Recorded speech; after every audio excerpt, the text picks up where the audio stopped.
कोई एक होता है मल्टीपर्पज़ काउंटर पे बैठा रहता है, तो उनका काम होता है registry, letter, speed post, parcels. और एग्जामिनेशन से जो प्रमोशन का बात है, तो एग्जामिनेशन से या प्रमोशन करके आप हायर से हायर लेवल तक पहुंच सकते हैं। जैसे एटलीस्ट सीनियर सुपरिटेंडेंट तक 24 आवर्स ओपन रहता है, उनका नाइट शिफ्ट में भी ड्यूटी पड़ सकता है। अगर आपकी पोस्टिंग रीजनल या सर्किल ऑफिस में होती है तो वहाँ पे भी आपका स्पेशल ब्रांच में डेटा एंट्री का काम दिया जाएगा। लेकिन अगर आप हेड पोस्ट ऑफिस में पोस्टेड होते हैं तो वहाँ पे 2 टाइप्स ऑफ वर्क और एम्प्लॉय को डिवाइड किया जाता है। वहाँ पे आपको हैवी मटेरियल्स जैसे पार्सल अप टू 35 kg जो है उनको बारकोड स्कैन करने के लिए वहाँ से उठा के अपने पास अपने डेस्कटॉप के पास ले जाना पड़ेगा, फिर वहाँ से उसको हटाना पड़ेगा। 6 से लेकर 2 बजे तक रहता है सुबह में, 2 से लेकर फिर 10 बजे तक रहता है, और 10 से लेकर 6 बजे तक रहता है। ये 3 शिफ्ट में सॉर्टिंग असिस्टेंट वालों को ड्यूटी दी जाती है। हेलो एवरीवन, कैसे हैं आप लोग। स्वागत करता हूं आपका आपके अपने YouTube channel Avengers of SSC maths पर। तो आज बहुत ही इंपॉर्टेंट वीडियो फिर से लेके आया हूं मैं। जैसा कि आप लोगों को पता है कि पीएएसए का वैकेंसी बहुत ज़्यादा आने वाला है 2022 के सीजीएल के थ्रू। ऑफिशियली अगर देखें तो 10,000 के आसपास वैकेंसी है, लेकिन ये अगर और भी बहुत सारे न्यूज़ आ रहे हैं कि इसका वैकेंसी 19,000 समथिंग तक जाने वाला है, मतलब अप्रॉक्सीमेटली 20,000। और अभी सबसे पहले तो जिनका जिनका सिलेक्शन हुआ है 2020 के सीएचएसएल से एज ए पीए से, उनको बहुत बहुत बधाई। शायद 3136 लोगों का सिलेक्शन हुआ है, तो सबसे पहले तो उनको बहुत बहुत बधाई। और उनके लिए ये वीडियो बहुत ही खास रहेगा। और जो भी आगे पीएएसए का तैयारी करना चाह रहे हैं या फिर उनको होम पोस्टिंग चाहिए, उसमें प्रमोशंस कैसे हैं, इसके लिए मैं मेरे एक जानकार हैं कुमार जैक, उन्होंने अपना वर्क एक्सपीरियंस शेयर किया है। वो एज ए हुबली में एज ए पीए यानी पोस्टल असिस्टेंट के रूप में 4 साल से काम कर रहे हैं। उनका 2016 के सीएचएसएल से सिलेक्शन हुआ था। तो नेक्स्ट आगे वीडियो के अगले पार्ट में उनका आप सुनेंगे, उनके वर्क एक्सपीरियंस के बारे में सुनेंगे, प्रमोशंस वगैरह सब चीज़ के बारे में वो भी उन्होंने बताया है। सबसे इम्पॉर्टेंट बात ये कहना चाहता हूँ कि देखिए दोस्तों, वीडियो बनाने में बहुत ही मेहनत लगता है और बहुत सारी चीज़ों का ध्यान भी रखना पड़ता है। इस मतलब अच्छे कंटेंट्स लाने पड़ते हैं। तो जैसा कि आप स्क्रीन पे देख रहे होंगे कि नॉन सब्सक्राइबर और सब्सक्राइबर के बीच में कितना गैप है। हमेशा वो 80-20, 85-15 का रेशियो चलते रहता है। तो अगर आप चैनल पे नए हैं तो चैनल को सब्सक्राइब जरूर कर दीजिए और वीडियो को लाइक और कमेंट करना मत भूलिएगा। जो भी कमेंट होगा आपका मैं रिप्लाई बखूबी करता हूँ। आप जैसा कि प्रीवियस वीडियो में भी देख चुके होंगे कि रिप्लाई मैं सारी वीडियो पे करता ही करता हूँ। तो आशा करता हूँ आपको ये वीडियो भी अच्छा लगे। चलते हैं आगे जैक के पास। हेलो एवरीवन, कैसे हैं आप लोग। आप सभी को नमस्कार। सबसे पहले एवेंजर्स ऑफ एसएससी मैथ के यूट्यूब चैनल व्यूअर को मेरा नमस्कार और धन्यवाद। स्पेशली धन्यवाद तो विवेक सर का, जिन्होंने मुझे इस काबिल समझा।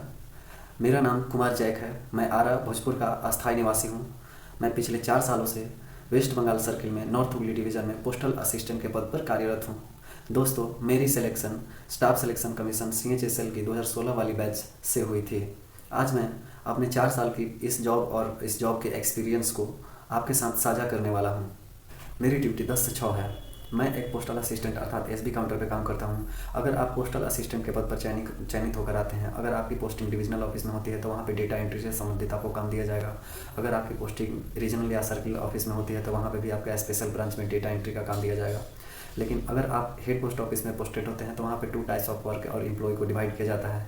एक एम्प्लॉय जो कुछ एम्प्लॉय मेल सेक्शन को देखते हैं अर्थात लेटर से रिलेटेड काम देखते हैं, और दूसरे वाले जो हैं एसबी से रिलेटेड काम देखते हैं। जो लोग मेल से रिलेटेड काम देखते हैं उनका डिपेंडिंग जो है ड्यूटी आवर्स डिपेंड करता है वहाँ के पोस्ट मास्टर पे। वो निर्धारित करेंगे कि कब आपको जाना है, लेकिन 8 घंटे से आपको ज़्यादा ड्यूटी नहीं करना है। आप जब भी जाइए। आपको हो सकता है किसी दिन मॉर्निंग में जाना पड़े, या इलेक्शन ड्यूटी वगैरह में जब जो बैलेट पेपर वगैरह आता है, पोस्टल बैलेट पेपर, तो उसमें आपको ड्यूटी लग सकता है रात में भी। वो एक्सेप्शनल केस है। और जो लोग सॉर्टिंग असिस्टेंट के लिए चयनित होकर आते हैं उनका ड्यूटी जो होता है, जो रोटेशन में 24 आवर्स ओपन रहता है, उनका नाइट शिफ्ट में भी ड्यूटी पड़ सकता है। ऐसे सब पोस्टिंग के बारे में चर्चा करूंगा। जो लोग सॉर्टिंग असिस्टेंट होते हैं उनका पोस्टिंग रेलवे मेल सर्विस के अंतर्गत या एयरपोर्ट में सॉर्टिंग ऑफिस में मिलता है। और जो लोग पोस्टल असिस्टेंट के पद पर होते हैं उनको वेरियस टाइप ऑफ ऑफिसेज में पोस्टिंग हो सकता है। जैसे कि अगर एक पोस्टल असिस्टेंट सिलेक्शन के बाद में circle office, regional office, divisional office, HPO अर्थात head post office, saving bank control organisation और सब पोस्ट ऑफिस में भी इनका पोस्टिंग मिल सकता है। दोस्तों, जैसे आप पोस्टल असिस्टेंट पद पर चयन प्रक्रिया पूरी करके सेलेक्टेड होते हैं तो पहले आपको आपके डिविजनल हेड यानी डिविजनल यूनिट में आपको 15 डेज या 12 डेज का एक इन हाउस ट्रेनिंग करवाया जाएगा। इसके बाद में आपकी जो पोस्टिंग दी जाएगी उसी पोस्टिंग के दरमियान में आपका जो है ट्रेनिंग के लिए जो 28 डेज का वर्किंग ट्रेनिंग होता है, उसके लिए आप अपने डिविजनल या सर्किल के अकॉर्डिंग आपको PTC Darbhanga, PTC Mysore, PTC Gujarat में एक जगह है बड़ोदरा, यहाँ पे आपको भेजा जाएगा ट्रेनिंग के लिए। पीटीसी सहारनपुर, यहाँ पे भी भेजा जा सकता है। ये डिविजनल और सर्किल पे मैटर करता है कि आप किस सर्किल से और कहाँ पे आपका ट्रेनिंग सेंटर से जुड़ा हुआ ट्रेनिंग होगा, ये उस पर मैटर करता है। अगर आप पोस्टल असिस्टेंट के पद पर चयनित होते हैं तो सीओ, आरओ और डिविजनल ऑफिस में अगर आपकी पोस्टिंग होती है तो वहाँ पे आपका वर्किंग डेज जो होगा मंडे टू फ्राइडे अर्थात 5 दिन का वर्किंग डेज रहेगा। अगर आपकी posting SBCO, saving bank control organization या हेड पोस्ट ऑफिस या सब पोस्ट ऑफिस में होती है तो यहाँ पे आपका वर्किंग डेज जो है मंडे टू सैटरडे अर्थात 6 डेज का वर्किंग डेज रहेगा। अब बात रह गई कि आप अगर किसी हिंदी भाषी क्षेत्र से बिलोंग करते हैं तो आपको अगर दूसरे जगह पे पोस्टिंग दी जाती है, दूसरे सर्किल में, महाराष्ट्र, केरल, तमिलनाडु, वेस्ट बंगाल, असम या अदर देन हिंदी लैंग्वेज में आपका पोस्टिंग होता है तो थोड़ा बहुत आपको दिक्कतें सहनी पड़ सकती है। कम्युनिकेशन गैप हो जाएगा, आप कस्टमर से उतने अच्छे से डील नहीं कर पाएंगे। लेकिन ये ज़्यादा गड़बड़ाने वाली बात नहीं है, क्योंकि जहाँ पे भी आप सेलेक्ट होकर जाइए वहाँ पे बिहारी पहले से ही हैं और CHS 15 वाले बैच से ही ज्वाइन किए हुए हैं, तो एक ना एक तो आपको आपके लैंग्वेज का कलीग मिल ही जाएंगे किसी ऑफिस में। अब बात करते हैं वर्किंग एक्सपीरियंस की। सॉर्टिंग असिस्टेंट की हम बात करें तो सॉर्टिंग असिस्टेंट का काम होता है जैसे कोई भी पार्सल या फॉरेन लेटर या कोई भी स्पीड पोस्ट या रजिस्ट्री लेटर या कोई भी एयरवेज पार्सल, ये सब बुकिंग होता है तो उनको काम होता है सॉर्ट करना। उनके ऑफिस में कोई और भी सिस्टम लगा भी नहीं रहता है, जैसे फाइनेकोर का सिस्टम पोस्टल असिस्टेंट के लिए अवेलेबल रहता है वैसा कुछ उसमें नहीं होता है। पोस्टल असिस्टेंट के लिए बहुत सारे वर्क है, वो हम बता रहे हैं अभी आगे। सॉर्टिंग असिस्टेंट में अगर आप सेलेक्ट होकर जाते हैं तो उसके लिए आपको करना पड़ता है, एक सैप पोर्टल रहता है, उसमें क्या होता है कि लेटर को सॉर्ट किया जाता है। सॉर्ट करने का मतलब है अगर किसी RMS यानी रेलवे मेल सर्विस में आपका पोस्टिंग हो गया, वहाँ पे जितने भी लेटर्स आए उस लेटर को पिन कोड वाइज वहाँ पे सॉर्ट किया जाता है और सॉर्ट करने के बाद में उसको बैग को क्लोज किया जाता है। सभी एक पिन कोड वाले आर्टिकल को एक बैग में इनक्लोज किया जाता है। जैसे मान लीजिए सपोज दैट हम आरा के निवासी हैं और हम आरा स्टेशन पे रेलवे मेल सर्विस में काम कर रहे हैं, तो आरा एक डिवीज़न यूनिट है यानी डिविजनल हेड का यूनिट है RMS में।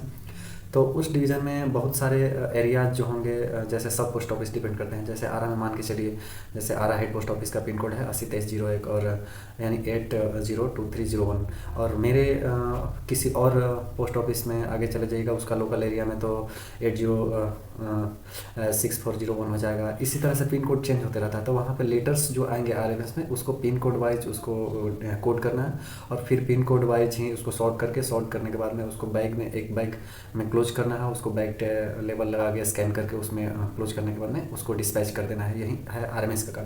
बात करें पोस्टल असिस्टेंट का काम, तो जैसा कि बताया कि पोस्टल असिस्टेंट का काम में बहुत सारे मल्टीपर्पज़ वर्क रहते हैं। तो पोस्टल असिस्टेंट एक एक्सपीरियंस्ड पर्सन का काम रहता है। जैसे पोस्ट ऑफिस में आप आ गए, अगर आपका किसी पोस्ट ऑफिस में HO यानी हेड पोस्ट ऑफिस में पोस्टिंग है तो आपको सारा काम करना पड़ेगा। सब पोस्ट ऑफिस में पोस्टिंग है तो आपको अकेले ही सारा काम करना पड़ सकता है। जैसे मान लीजिए कि मेरा पोस्टिंग अगर HPO में है, हेड पोस्ट ऑफिस में है, अगर हमको काउंटर पर बैठा दिया गया है जैसे काउंटर क्लर्क, तो उसमें काउंटर वाइज वर्क होता है। जैसे कोई एक होता है मल्टीपर्पज़ काउंटर पर बैठा रहता है तो उनका काम होता है registry letter, speed post, parcels, revenue, ये सब वगैरह जो है बुकिंग करना, और बहुत सारे टाइप्स ऑफ वर्क होते हैं जैसे रेवेन्यू सेल करना। इसके बाद में टिकट स्टाम्प से रिलेटेड वर्क होता है उसमें। तो वो लोग क्या करते हैं, बुकिंग काउंटर पे रहते हैं, उसको बुकिंग काउंटर भी शॉर्टकट में हम लोग बोलते हैं। और दूसरा काउंटर रहता है एक SB काउंटर, जहाँ पे सेविंग बैंकिंग का कारोबार होता है। वहाँ पे क्या होता है, विड्रॉल, डिपॉजिट और वेरियस टाइप ऑफ FD होता है। तो इसके लिए आपको मेनली क्या करना पड़ेगा, जैसे सपोज दैट कि एक फ्रेश कस्टमर आपके ऑफिस में जाता है कि उनको कुछ करवाना है, जैसे FD करवाना है। मान लीजिए उनको 10 साल के लिए कोई अमाउंट 10 लाख या 15 लाख FD करना है, तो उनको पहले आप क्या करिएगा, एक KYC फॉर्म देते हैं लोग, जनरली पोस्टल असिस्टेंट जो है। KYC फॉर्म में उनका सारा डॉक्यूमेंट क्लोज किया जाता है, इनक्लोज किया जाता है, जैसे पैन कार्ड हो गया, आधार कार्ड हो गया या और कोई डॉक्यूमेंट्स हैं, तो उनके थ्रू में उनका KYC करने के लिए जो आपका फाइनेकोर सिस्टम है, फिनाकल जिसको बोलते हैं, वहाँ पे आपका एक यूज़र ID और पासवर्ड मिलता है। उसको लॉगिन करके उसमें उनका CIF यानी कि KYC क्रिएट करिएगा। वो 9 डिजिट का एक नंबर आता है। उसको क्रिएट करने के बाद में कस्टमर का एक बायोडाटा इंडिया पोस्ट के पास कैप्चर हो जाता है। उस बायोडाटा के थ्रू इंडिया पोस्ट में कहीं भी वो कस्टमर जाने के बाद में किसी भी प्रकार का अपना स्कीम खुला सकता है, ओपन कर सकता है। FD वगैरह हो गया, सेविंग बैंक के अकाउंट हो गया, recurring deposit, TD, NSC, KVP, PPF, जो भी स्कीम्स हैं इंडिया पोस्ट का वो खुलवा सकता है। दूसरा है दूसरा जो रहता है जैसे इंश्योरेंस रिलेटेड, तो इंश्योरेंस में पीएलआई होगा। पीएलआई में भी वेरियस टाइप ऑफ पॉलिसी हैं, और उसके बाद में आरपीएलआई हो गया, रूरल पोस्टल लाइफ इंश्योरेंस जिसको बोलते हैं, उसमें भी वेरियस टाइप ऑफ पॉलिसी है। तो उसके लिए भी पोस्टल असिस्टेंट को क्या करना पड़ता है, डाटा एंट्री करना पड़ता है, फुल उसका डाटा एंट्री डॉक्यूमेंट कलेक्शन के बाद करना पड़ता है। इसके बाद में उसको स्कैन किया जाता है, स्कैन करने के बाद सीपीसी में उसको इंक्लोज कर लिया जाता है, और उसका प्रीमियम कलेक्शन जो है ऑनलाइन पोर्टल पर होते रहता है, उसका जो है अपडेशन होते रहता है। इसलिए मैं स्पेशली गर्ल्स कैंडिडेट को यह प्रेफर करना, मतलब यह बताना चाहूँगा कि आप लोग जो है पोस्टल असिस्टेंट को ज़्यादा प्रेफर करें बजाय सॉर्टिंग असिस्टेंट। अगर जो लोग रात में ड्यूटी करने में हिचकिचाते हैं या उनको अच्छा नहीं लगेगा, उन लोगों के लिए है। सॉर्टिंग असिस्टेंट का जो टाइम है 6 से लेकर 2 बजे तक रहता है सुबह में, 2 से लेकर फिर 10 बजे तक रहता है, और 10 से लेकर 6 बजे तक रहता है। ये 3 शिफ्ट में सॉर्टिंग असिस्टेंट वालों को ड्यूटी दी जाती है। उसमें किसी भी प्रकार का कोई ट्रांजैक्शन से रिलेटेड फ्रॉडुलेंट वगैरह वगैरह का रिस्क नहीं है। ये उसमें एक अच्छी बात है वो सॉर्टिंग असिस्टेंट के टर्म में। लेकिन नाइट शिफ्ट में आपको ड्यूटी मिलेगी, ये अच्छी बात नहीं है, गर्ल्स के लिए स्पेशली अच्छी बात नहीं है। और दूसरी जो है वहाँ पे आपको हैवी मटेरियल्स जैसे पार्सल अप टू 35 kg जो है उनको बारकोड स्कैन करने के लिए वहाँ से उठा के अपने पास, अपने डेस्कटॉप के पास ले जाना पड़ेगा, फिर वहाँ से उसको हटाना पड़ेगा। तो ये गर्ल्स कैंडिडेट करने में जो असक्षम हैं वो पोस्टल असिस्टेंट को चूज करें, उनके लिए अच्छा रहेगा। और जो लोग फैमिलियर लाइफ अपना गुजारना चाहते हैं, फैमिली के साथ रहना चाहते हैं, उनके लिए तो स्पेशली पोस्टल असिस्टेंट अच्छा है। एक ही ऑफिस में आपको पोस्टिंग मिल जाएगा, फिर वहाँ पे 3 साल तक आप स्टेबल हैं। ऑफिस ड्यूटी टाइम से चाहिए और ड्यूटी टाइम से आइए, कोई भी किसी प्रकार का दिक्कत नहीं है।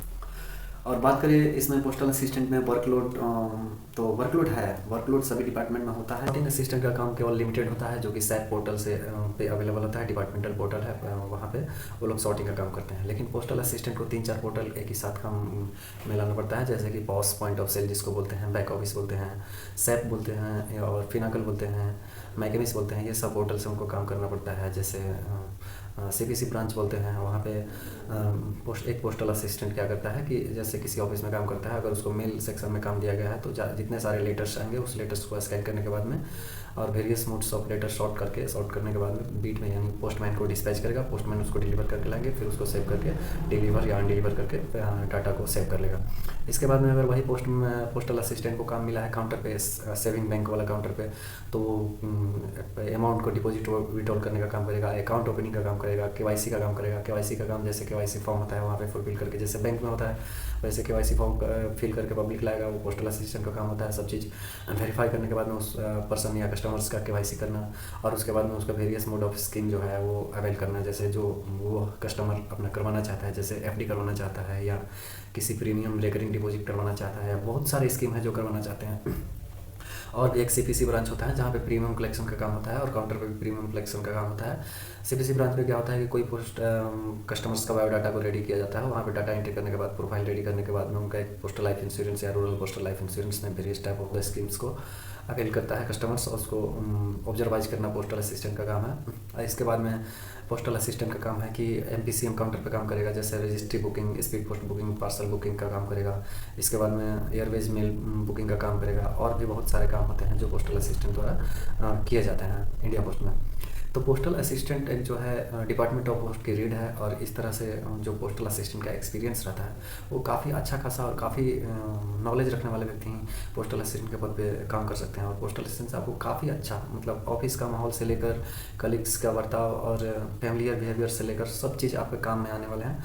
और वो कैसे कस्टमर से डील करना है, कस्टमर को कैसे समझाना है, कैसे उनकी बात को समझना है, कैसे उनके साथ बिहेव करना है, ये सब अगर आपको काम करने का मौका मिलेगा तो बहुत अच्छा एक्सपीरियंस आपको लगेगा। और पोस्टल असिस्टेंट जॉब करके अगर आप पब्लिक डीलिंग वर्क में इंटरेस्टेड हैं तो आप सेटिस्फाइड रहेंगे ऑलवेज। दूसरे क्षेत्र में है कि आपको कुछ डाटा एंट्री का स्पेशल ब्रांच में भी काम मिल सकता है, जहाँ पे सिर्फ डाटा एंट्री का काम रहता है, या फिर आपको पासपोर्ट से रिलेटेड काम भी मिल सकता है, या फिर जनरली आधार से रिलेटेड काम भी मिल सकता है। एक पोस्टल असिस्टेंट को उनका यूजर आईडी क्रिएट होता है, जैसे आधार रिकरेक्शन या आधार जनरेशन या फिर आधार न्यू जनरेशन का काम करते हैं, जहाँ पे लोग वो सब काउंटर क्लर्क होते हैं जो पोस्टल असिस्टेंट होते हैं, ये लोग करते हैं।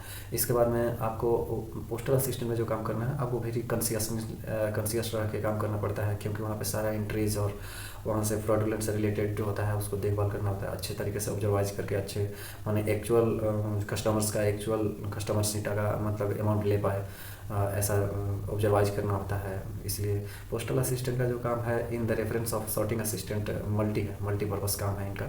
और सॉर्टिंग असिस्टेंट में एक ही काम है, सिर्फ सॉर्टिंग का। लेकिन पोस्टल असिस्टेंट में आपको नॉलेज ज़्यादा बढ़ेगा। पोस्टल असिस्टेंट में अगर काम कीजिएगा तो आपका एक्सपीरियंस ज़्यादा आएगा, पब्लिक से बातचीत करने का एक्सपीरियंस से एक्वायर्ड होगा, आपका बिहेवियर फैमिलियर होगा, और बहुत सारे एक्सपीरियंस जो लोगों के बीच में रह के एक्वायर्ड होता है वो सब आएंगे।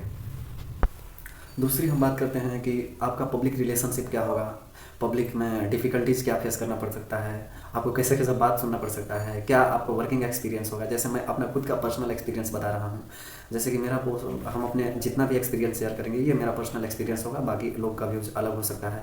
लेकिन मुझे यह पोस्ट पर काम करके काफ़ी अच्छा लगता है, और कभी कभी हमको वर्क प्रेशर जैसा, टारगेट जैसा काम को लेकर भी प्रेशर झेलना पड़ सकता है। और जो लोग पब्लिक सेक्टर में काम करना चाहते हैं वो स्पेशली पोस्टल असिस्टेंट को चूज करें। पब्लिक सेक्टर में काम करके आपको बहुत अच्छा लगता है और मज़ा भी आएगा पब्लिक लोग से बात करके। अगर आप अपने लैंग्वेज में या दूसरे लैंग्वेज में जाते हैं तो भी मज़ा आएगा। जैसे मेरा एक्सपीरियंस रहा है, कोई ओल्ड एज पर्सन आते हैं, कोई लेडीज़ आती हैं, और कोई एक्स सर्विसमैन आते हैं हमारे पास में, तो हम उनका पहले काम करते हैं तो वो लोग बहुत मेरे सर्विस से हैप्पी रहते हैं। स्पेशली ओल्ड एज लोग को हम ज़्यादा प्रेफर करते हैं, तो वो लोग मेरे ऑफिस में एकदम खुश रहता है। वहाँ पे सब लोग जानता है कि ये बिहार का लड़का है, बहुत अच्छा है। सब लोग ऑफिस के इन्वायरमेंट में भी सभी लोग अच्छा है, कलीग्स लोग सपोर्टिव हैं। और कुछ लोग होते हैं जो ऑफिस में सपोर्टिव नहीं होते हैं, तो वो एक्सेप्शनल केस है, नहीं तो ह्यूमैनिटी में सब लोग जो है अपने कलीग्स होने के नाते आपको सपोर्ट करेगा ही। और दूसरी बात है, अगर आपको पब्लिक सेक्टर से बचना है तो आप सॉर्टिंग असिस्टेंट को चूज कीजिए, जहाँ पे पब्लिक का कोई झमेला नहीं है, आप पब्लिक से रिलेटेड वर्क नहीं करेंगे, वहाँ पे सॉर्टिंग का काम होता है। अब बात रह गई कि अपने एक्सपीरियंस के अकॉर्डिंग या अपने अपने चॉइस के अकॉर्डिंग चूज करने की। बात करते हैं डिफ़िकल्टीज़ की, तो जैसे लिंक फेलियर का आपका सामना करना पड़ सकता है, पब्लिक से 2-4 बात सुनना पड़ सकता है अगर पोस्टल असिस्टेंट पे काम करते हैं। जैसे हम लोग बैंक में जाते हैं जनरली, तो बैंक वाले लिंक फेलियर तो हम लोग बोलते हैं कि काम नहीं करता है, लेकिन एक्चुअल में ऐसा कुछ नहीं होता है। सब लोग डेडिकेटेड रहते हैं अपने डिपार्टमेंट को, और टारगेट को लेकर भी कुछ। और आउटसाइड में अगर आप आउटपुट अच्छा देते हैं, जैसे सर्विस अच्छा देते हैं, आपका वर्किंग स्किल अच्छा है, टॉकिंग करने का स्किल अच्छा है, आप पब्लिक से अच्छा बिहेव करते हैं, तो एकदम यकीनन आपको पब्लिक जो है या जो भी कस्टमर्स है आपको बहुत अच्छे तरीके से ट्रीट करेंगे। जैसे हमको बहुत अच्छा लगता है अपने ऑफिस में काम करके, अच्छा एक्सपीरियंस रहा है। जहाँ पे भी जाते हैं हमको पब्लिक रिकग्नाइज़ करती है, और वहाँ के पब्लिक लोग को बहुत अच्छा लगता है मेरे से मतलब हेल्प लेकर। मैं भी उनको हेल्प करके बहुत अपने आप को अच्छा फील।